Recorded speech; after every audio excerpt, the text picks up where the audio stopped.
كايتا يعمل التوسيعة ممتازة والهدف يضيع على الترجي الرياضي. يا كوناتي مرة أولى مرة ثانية مرة ثالثة يخسرها، خطيرة وخطيرة جدا للملعب المالي. يا معز يا معز، كرة بالراس، استقبال الكرة ويراوغ مرياح. حذار ياسين، حذار يا مرياح، كرة خطيرة عرضية صعبة والحارس يتصدى والهدف الأول. خطأ فادح من ياسين مرياح. السلام عليكم الناس الكل، مرحبا بكم في استيزون. في هذا الفيديو باش نحكي على ماتش الترجي الأخير، كيفاش صارت الخسارة وشنو وضع الفريق بعد التغييرات الأخيرة. باش نحكوا زادة على التوقعات بالنسبة للمدرب الجديد وأسماء المطروحة على طاولة محمد المدب. إذا تحب الفيديو يكون كامل ومفصل اعملوا لايك للفيديو وشاركوه مع أصحابكم، وطبعا اشتركوا في القناة باش توصلكم كل الأخبار. الماتش الأخير كان ضد استاد ماليا في مالي بنتيجة 1-0 بعد غلطة كبيرة من ياسين مرياح.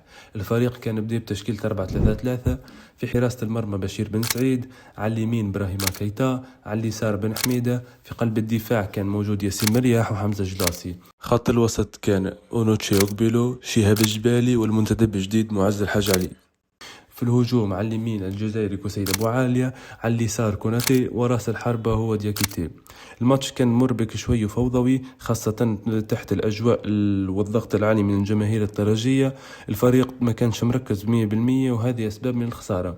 حاب نحكي شوي على أداء بعض اللاعبين، منهم ياسين مرياح صاحب الغلطة اللي صارت ضد استاد ماليا، كانت مؤثرة، لازم يركز أكثر المرة الجاية. حمزة جلاسي أداء ثابت من الموسم الماضي، يلعب بحماس لكن ساعات يفقد تركيزه. دياكيتي وكسيل أبو عالية، الهجوم ما كانش فعال لأن الوسط ما كانش منظم. أوكبيلو، شهاب الجبالي، ومعز الحجالي حاولوا يربطوا بين الدفاع والهجوم، لكن الضغط من الفريق المنافس خلى الأمور صعبة. يعني الفريق كان محتاج لتنظيم وتكتيك أحسن ضد استاد ماليا.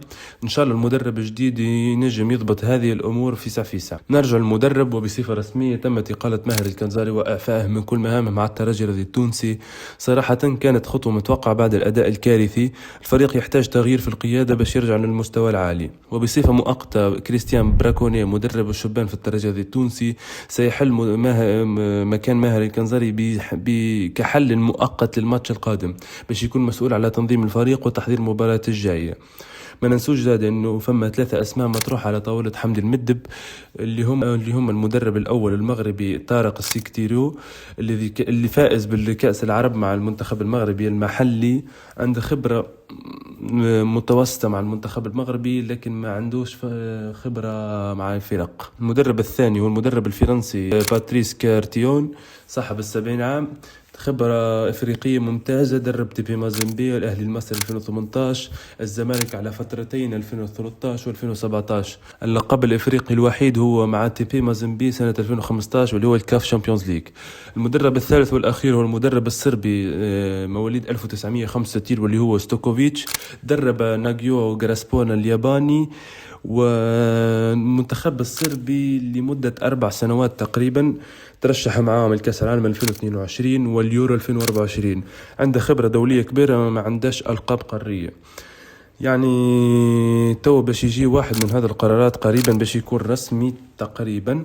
شنو رأيكم؟ تحبوا يجي المغربي الفرنسي ولا الصربي؟ اكتبوا لي تعليقاتكم، نحب نسمع الآراء. في الفيديو القادم إن شاء الله باش نحكوا على مباراة الترجي القادمة، كيفاش الفريق باش يتفاعل، واستراتيجيات المدرب الجديد، وشنو الخطط الممكنة اللي باش الفريق ينتصر. شكرا على المتابعة، ما تنسوش تعملوا لايك وتشتركوا في القناة باش يوصلكم كل أخبار أول بأول. نشوفوكم في الفيديو الجاي، وسلام.